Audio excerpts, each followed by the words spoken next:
Wow, 4 shots of espresso, baby. I can feel that already. Hey Stardust, welcome back to my channel for another radical video. Today we're going to talk about meditation, obviously, like my favorite topic to talk about. And I'm going to share with you what I wish I knew before I started meditating. When I started meditating, I came in with all of these ideas and misconceptions, and then as I learned more about it and as I practiced the practice of practicing meditation, today we're going to debunk some misconceptions that may be withholding you from diving deep into a meditation practice that serves you. If you haven't already, be sure to subscribe because I post weekly videos regarding self-development and holistic health through meditation. Don't forget to thumbs this video up if you enjoyed. Let's dive into it. The number one thing that I thought, and that I believe everyone kind of seems to have this idea that when you're meditating, you have to stop thinking. Like that's the goal, is like empty mind. I have no thoughts in it. And this is challenging because our mind's job is to think. Like thoughts are going to think themselves. It's just, that's inevitable. And when I first started going into it, I had this idea, I had this image of when you meditate, you need to be able to, like clear your mind and like get rid of all of the junk, gutter, just the thoughts in general. And I think since I had such resistance towards my thoughts, they just come in heavier. So when you have a thought come into your mind and you reject it and you say like, oh no, this is not the time to be thinking right now, we're meditating, and then you just push it aside, that resistance is going to create in your mind. When you resist your thoughts, they're going to come heavier into you. Like we must have all, what's something similar to that, where you resist something and you just like want it more? Like for me, when I like resist the craving to like eat a tub of ice cream, like it's just heavier. Like it just keeps coming on until you do it, until you indulge in it. You don't even let the feeling pass because you're too busy resisting it, and that's not the goal. The goal is more so to just let those things pass, and again, those thoughts are going to just think themselves, and then return your focus back to some sort of anchor that will be your breath or your mantra or a bodily sensation, something like that. So I think it's important to know that you don't need to stop thinking. That's not the goal. That's not what's going to happen. And if you have that mentality of like, okay, this is my time where I need to just shut my brain off, it's going to be a struggle, because then you're going to think you're a failure and you're not doing it right, and then you will probably give up because you have this false idea of what meditation should look like and what it means. But that's far from it. If anything, like it's time for me to sort out my thoughts and to be aware of what I'm thinking. And so when my mind wanders, I try to realize, hey, it's wandering. Like, what's going on? What am I thinking about? What did it just take me on this ride, sort of speak? A big step in everybody's meditation practice is when you become frustrated by thinking too much, because you getting frustrated at thinking too much is you realizing that you think a lot and being aware of yourself thinking a lot. So that is really kind of the tool of meditation, is being aware of those thoughts and then able to transmute it or to just turn your focus and attention to the present moment. And so it's really when you realize you are thinking a lot, that's actually a big step in meditating. And that's such a key part, is to be like, hey, like I'm thinking a lot, because you saying that is you acknowledging and becoming aware of how monkey mind works, and it just goes everywhere and it just takes you on this trip and you're like, no man, not today. So I think it's important to come into it realizing there's gonna be no like epic silence of like eternal bliss that you're gonna magically just reach in one sitting. That's not how it works. The second truth that I wish I realized before I started meditating would be that meditating is difficult for everybody. There are no natural meditators, maybe like cats. It's difficult. See, it sounds simple to just, like I can sit there and do nothing and just like focus on my breathing.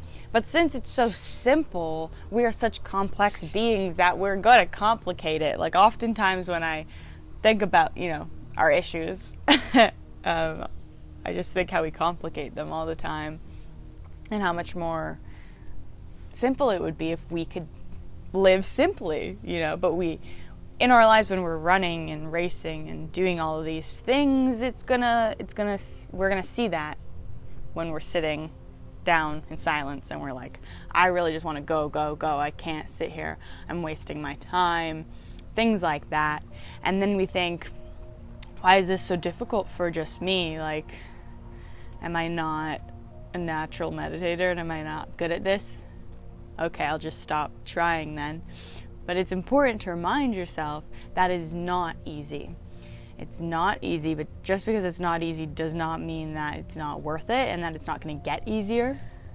When we learn anything new, any skill, any habit, at first there's a lot of challenge, there's a lot of resistance, because what is actually happening is there are new neural paths opening up in our brain, and so the first time we go down there, it's like first cleaning like baseboards that you haven't cleaned in a long time. It's really dusty and it's like hard to like get in the corner and like get around there. But then when you keep cleaning it, it's just easier. And so it's like that neural pathway. It kind of, when you first carve it out, it's very dusty and it's difficult to get through. And then the more you do it, the easier it is, just like any habit. But at first there's going to be challenge, there's going to be resistance, and it's not going to be easy. And in order to not overwhelm yourself and to make it manageable, say like, hey, I'll just do a couple minutes here and there. Because I think a big thing too that I'm realizing I'm quite good at is biting off more than I can chew and being like, hey, I'm going to meditate for an hour for a week. You're going to burn out the energy and then you're not going to want to do it again. So do something that seems do something that seems manageable for you, and see where that takes you. The third thing I wish I would have known before I started meditating is that there's no single big aha moment. There's not like this light bulb epiphany. And I think when I started doing certain things in my lifestyle, I thought somehow almost as if that would like fix me, if like that would make everything better and just like I would be on this another level. And I think because meditation is intertwined with the idea of like enlightenment, we have this assumption when we're going into it that like this magical crap is going to happen and we're just going to feel lighter and it's this one big moment. But that's really not how it is. And I think in life it's not really like this one big moment that we have this idea in our head that there's this giant shift. It's often a lot of little things that add up that you don't even really realize at first is what is making it different. So it's little things. It's like not reacting so quickly and getting so angry, and then also just like walking and just like really taking in like something like a flower or a tree. Like those are things that you probably don't typically do if you're not being mindful of the moment, because you're just like go. So it's all of these little things. And even when you're sitting meditating, it's like, there's not going to be this giant aha, life-changing, I am healed moment. Now sometimes there is going to be, but for me, when I first started meditating, I had this like idea that I was going to come into this and it was just going to be like absolutely life-changing. And I think that's because there's so much like weight on it of being like this magical medicine, which it is. But I think when we do anything, and especially meditate, and when we go into the practice with these ideas and judgments and assumptions of what it's going to be like, it's really holding us back from actually experiencing what it is in that moment and what it is like. And that's a key part that I know the Buddha talks about, is when we have these assumptions, and they're kind of like attachments to these ideas of what something is going to turn out like. It's really just, it's limiting, and it's holding you back from actually experiencing what it's like, and then it can almost just be like really unfulfilling. It can be really unfulfilling because you have this idea that it's going to be like, and then you go there and you're like, oh, this is it? Like, this is what everyone's talking about? And then it's like, whoa, like, is this the right thing? And it can just go on and on. So that's something I wish I would have known right away. If these were the things that were holding you back from creating a consistent practice, now you know. Now you know it's not easy. Now you know you can't stop thinking, and you know there's going to be no magical like aha moment. You're just sitting there in silence and seeing where your focus and awareness goes. Now you know these things, and you can start today. I love the quote, that's like the best time to start, the best time to plant a seed for a tree was 10 years ago, and the second best time to do it is now. And it's like, hey, there's no better time than now, with those cringy finger guns that I love to do. Thank you for watching this video. I hope you enjoyed. Is there anything that you would tell yourself that you did not know before about meditating? I would love to know. Comment down below. Don't forget to thumbs this video up if you enjoyed, and hit that subscribe button because you know that I post videos every single week regarding meditation. I will see you next week, and as always, don't forget to think beyond and Om. Peace.